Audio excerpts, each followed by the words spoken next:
All right, here are some examples from the notes for beginning proofs.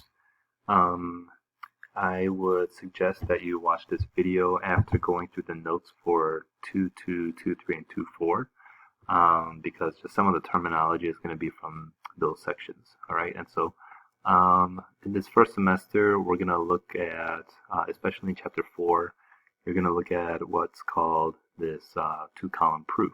All right, you're going to be given some statements and most likely a picture, and it's going to ask you to prove something. All right, and so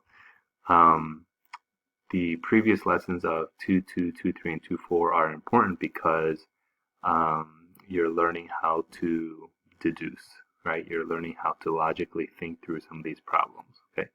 And so on the left-hand side are these statements. These are kind of like your claims. And on the right-hand side are the reasons or justifications for those statements and claims, all right? And so when you start a proof, some teachers will teach it a different way. Some teachers will say write all your givens first, okay? We're going to do it a little bit different, all right?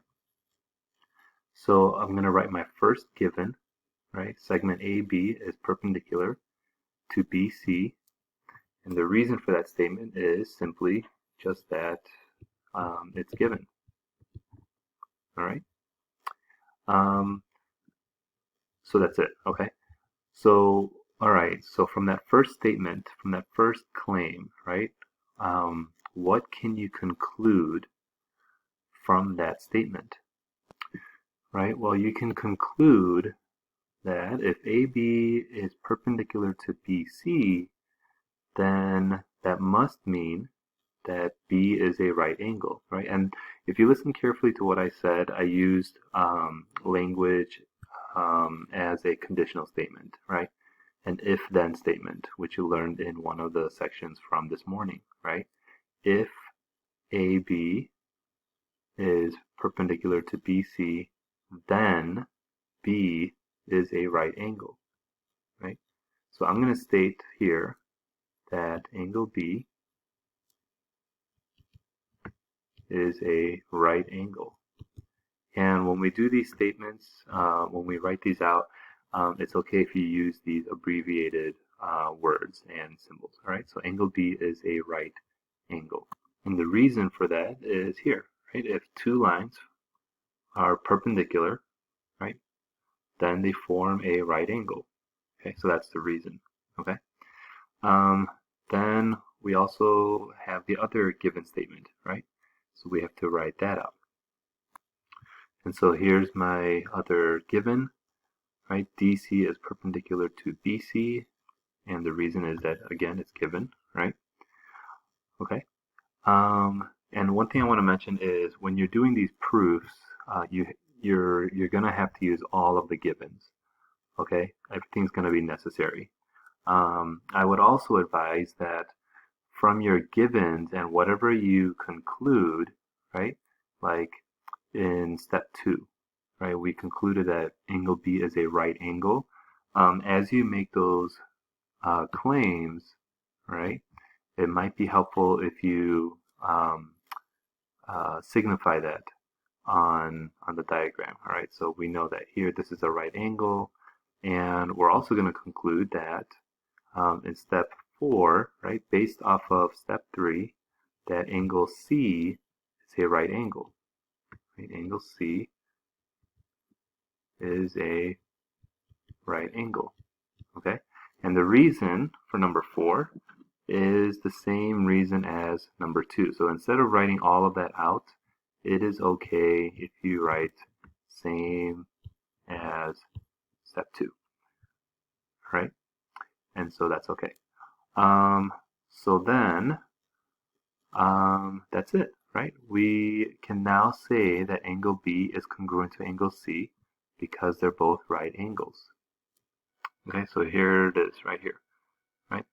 Your last statement is always going to be what you're trying to prove, okay? That's always going to be the case. And then your reason here, right? If two angles are right angles, then they are congruent. One thing I want to point out here is that sometimes you can abbreviate this a little bit more, and we're going to get into this more, I think, in chapter 4. So instead of writing these, if-then statements, we're going to shorten this up a little bit too, right? So we can say something like, if two angles, right, are right angles, okay, we're going to say an arrow. So the arrow is going to mean then, right? So if two angles are right angles, then they are congruent, right? We're saying that the angles are congruent. Okay, so we'll practice more of this later, shortening it up. Okay, in the second example, take a look at what you're given and what you're trying to prove, right? We're trying to prove that angle HGK is congruent to HJK, right? So we're trying to show that angle HGK is congruent to angle HJK, all right? That's our ultimate goal, all right? So statement number 1 and 2 are just going to be your givens, okay? So you're going to copy and just rewrite what the givens are, and your reasons here are that it's going to be given. Okay, so then for step 3, now, we gave you the reason, right? It's addition. Okay, so what are you adding then, right? Based off of, and remember, it's based off of the previous statements, okay? And so here, maybe it's talking about HGJ and KGJ, right? It's talking about this whole angle together, right? Well, that whole angle is HGK, okay? And what does that equal? It equals 90 degrees because you added 30 and 60, right? So it's kind of backwards here, all right? And so here we're going to say that the measure of angle HGK is equal to 90 degrees because the reason was that you added the previous two angles. Okay, then you have to state in step 4 that angle HGK is a right angle because in what we're trying to prove, right, there's nothing about measures, right? There's nothing about being 90 degrees, and so we're just trying to show that they're the same, okay? And so we have to generalize this 90 degrees by saying that angle HGK is a right angle. And so then we're going to say if an angle is 90 degrees, then it's a right angle, okay? So then where do we go from here? What goes in step 5? Well, remember I said you have to use all of the givens, right? And so everything up to step 4 is based off of the first 2 givens, right? And then that's as far as we went in step 4. You can't go any more, all right? And so now you have to use the other given, right? That segment KJ is perpendicular to segment HJ, right? And that's given to you, okay? And so if angle HJK is a right angle, right, that's your statement, then the reason is if 2 lines are perpendicular, then they form a right angle based off of the statement in step 5. So now we can say that, right, what we're trying to prove, that angle HGK is congruent to angle HJK, right? Angle HGK is congruent to angle HJK, okay? Because, and here's the abbreviated version right here. If you have right angles, then they are congruent, okay?